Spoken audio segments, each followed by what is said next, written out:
In 1857, Chicago was not a beautiful city, but it was a city driven by ambition, a place built on mud, timber, and the relentless pursuit of fast-growing wealth. A city expanding faster than it could control itself, and already standing on the edge of collapse.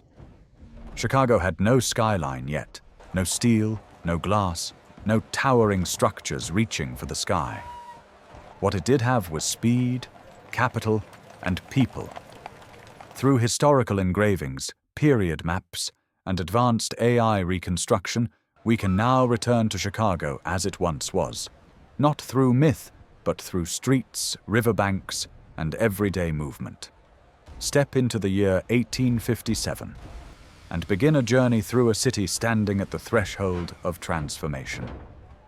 This is the Chicago River in 1857.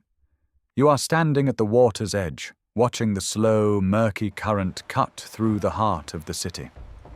Low wooden docks stretch into the river.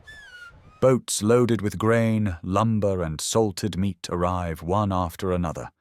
The air is thick with the smell of mud, coal smoke, and damp cargo. This river is the reason Chicago exists. Linked by canals to the Mississippi River and the Great Lakes, it became an irreplaceable transportation artery. Did you know? Within just a few decades, Chicago had become the largest grain shipping center in the world. But prosperity came with a cost. The river carried waste, animal remains, and disease alongside wealth. Growth and danger flowed together, side by side. And just a short walk from the riverbank, the true face of the city begins to emerge. This is downtown Chicago in 1857.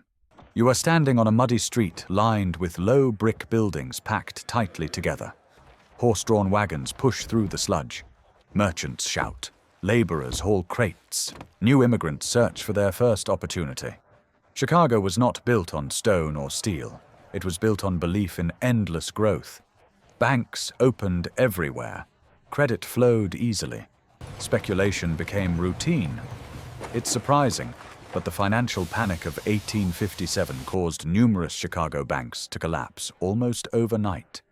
The city had grown faster than its foundations could support. Cracks were already forming beneath the surface. Yet it was the people, not the buildings, who truly defined Chicago. This is a working-class district of Chicago in 1857. You are standing among tightly packed wooden houses, barely separated by narrow alleys. Irish, German, and Scandinavian immigrants have recently arrived. Children play in the mud. Women wash clothes. Men return from factories after dark. Chicago promised opportunity, but demanded sacrifice. Disease, injury, and fire were constant threats. Here's the crazy part. The average life expectancy of urban laborers at this time was significantly lower than that of rural populations. And yet, these communities endured. They forged a multicultural city, resilient, determined, and unyielding. From these crowded streets, the city's energy begins to spread outward. This is Chicago at night in 1857. You are standing on a main thoroughfare as gas lamps flicker to life. Warm yellow light reflects off wood and mud. Saloons fill. Boarding houses open their doors. The city awakens after sunset. Artificial light transformed urban life. Chicago no longer slept when the sun went down, but light also revealed danger. Crime increased, fires spread easily. Few people realized that Chicago had one of the highest fire risks in America at the time, because nearly everything was built from wood. The city was moving toward the future, but it stood on dangerously fragile ground. And at the city's edge, another force was reshaping its destiny. Standing in Chicago in 1857, tension hangs in the air. Unchecked growth, weak infrastructure, financial instability, sharp social divisions. Every condition for disaster is already in place. And just over a decade later, the Great Chicago Fire will consume much of the city. Yet that catastrophe will also create opportunity. Chicago will rise again, stronger and taller than before. This is the edge of Chicago's rail network in 1857. You are standing beside tracks stretching into the morning haze. Steam engines hiss. Heat radiates from iron wheels. Workers load grain, meat, and lumber. Railroads transform Chicago into a national crossroads. The city is no longer dependent on waterways alone. It now moves by steel and steam. It's surprising, but Chicago quickly became the largest railroad hub in the United States. Yet speed brought danger. Wood piled upon wood, packed into a city unprepared for long-term safety. Chicago is racing toward the future, faster than anywhere else, and more dangerously than it realizes. From these tracks, the city's fate is set in motion. This is Chicago in 1857, but not the Chicago most people see. You are now standing below street level. Beneath the muddy roads, beneath the wooden sidewalks, a second city is forming, quietly, invisibly. Look closely. Open drainage trenches run along the streets, carrying waste, rainwater, and refuse toward the river. Cellars and basements sit half-flooded, their brick walls dark with moisture. Boardwalks are raised above the ground, not for elegance, but because the earth itself is unstable. Chicago was built on swampy land. The soil beneath the city could not properly support heavy structures. As buildings grew taller and heavier, they began to sink.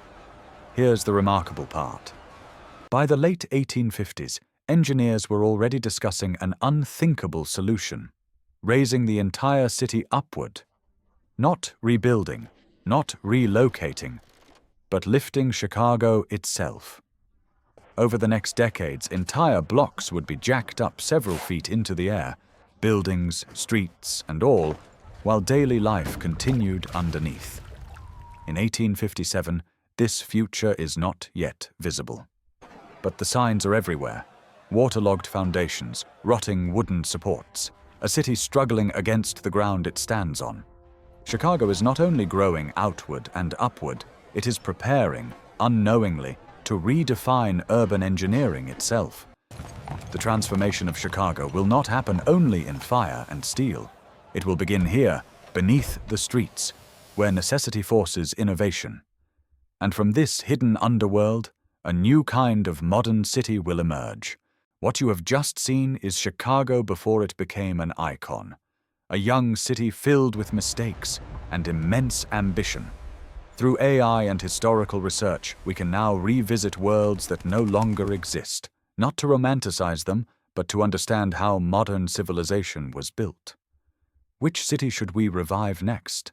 New Orleans before the Civil War? San Francisco before the earthquake? Tokyo during the Meiji era? Leave your choice below. This historical journey continues, shaped by your decision.